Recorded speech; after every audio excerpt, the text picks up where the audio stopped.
ҳамкори Иззат Амон аз боздоштгоҳи Курск нопадид шудааст.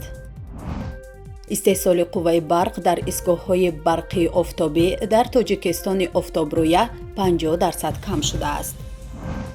теъдоди муҳоҷирони корӣ дар Русия афзоиш ёфтааст. Украина як ҷазираи ғасбшударо аз Русия бозпас гирифт.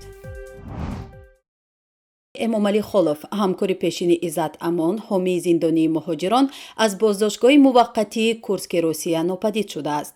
гуфта мешавад масъулони боздоштгоҳ ӯро озод карданд, вале куҷо рафтааст касе намедонад.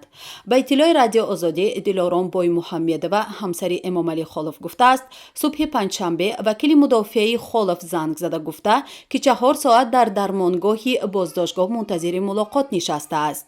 баъд масъулони СИЗО омада гуфтанд, ки раҳо шудааст. ба ӯ занг мезананд, ҷавоб намедиҳад ва то ҳол даракаш нест.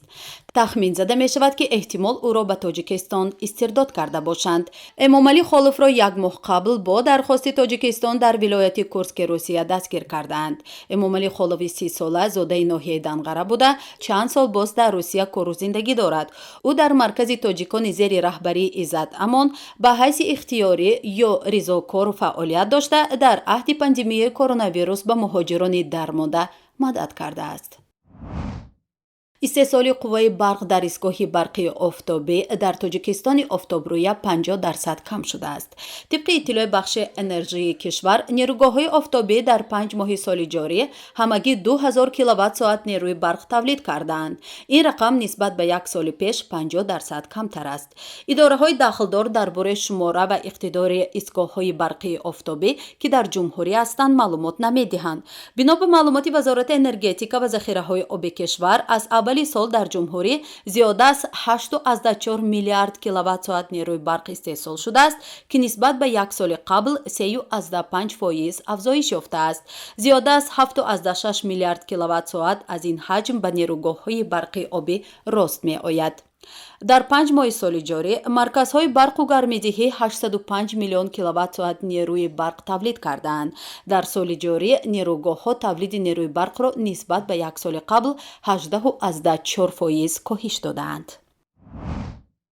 дар Русия таи моҳҳои январ то майи соли ҷорӣ шумораи муҳоҷирони корӣ нисбат ба ҳамин давраи соли қаблӣ чанд маротиба бештар шудааст. ба иттилои Вазорати корҳои дохилии Федератсияи Русия, ба шарофати афви муҳоҷират, дар давраи пандемия аксари хориҷиёне, ки барои кор ба Федератсияи Русия омаданд, омодаи кори қонунӣ буданд. тибқи ҳисоботи неҳоди марбута ба муҳоҷират, шумори шаҳрвандони хориҷӣ ва шахсони бешаҳрванд, ки аз аввали сол ба қайди хадамоти муҳоҷират қарор доштанд, 6,6 миллион нафарро ташкил медиҳанд. ин рақам нисбат ба як соли пеш, ки 3,9 миллион нафар ба қайд гирифта шуда буд, қариб 2 баробар зиёд аст. ин ниҳод таъкид кардааст, ки муҳоҷирони корӣ аз кишварҳои ҳамсоя барои рӯзҳо рақобати ҷиддӣ эҷод намекунанд. мисли қабл аксари шаҳрвандони хориҷиро дар ин кишвар зодагони кишварҳои Иттиҳоди давлатҳои мустақил ташкил медиҳанд. давоми 3 сол ҳиссаи онҳо аз 86% ба 91% афзуд. қобили зикр аст, ки тибқи маълумоти хадамоти марзбонии Русия дар 3 моҳаи аввали соли 2022 ба Русия 842 000 нафар барои кор ворид шудаанд. ин нишондиҳанда нисбат ба маълумоти соли 2021 беш аз 4 маротиба зиёд, вале нисбат ба соли 2019 27% камтар аст. Владимир Зеленский ба хадамоти ҷосусӣ ва халабонҳои кишвараш барои бозпас гирифтани ҷазира аз дасти нерӯҳои Русия ташаккур гуфт.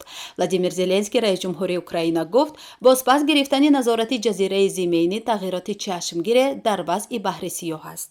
ӯ дар муроҷиати шабонаи видеоӣ дар рӯзи 3 июн гуфт, ки бозпас гирифтани ҷазира замонат намедиҳад, ки Русия дигар бора барнамегардад, вале ба ҳар ҳол амалкардҳои нерӯҳои Русияро маҳдуд мекунад.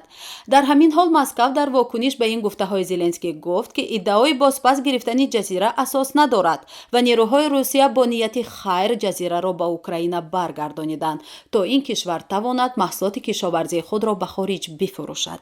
назорати ҷазираи Зимейнӣ ба Русия имкон медод роҳҳо ба самти шаҳри Одесса, яке аз бандарҳои асосии содироти ғалладона аз Украинаро назорат кунад. ин буд шарҳи хабарҳо то ин дам. хайр, бо мо бошед.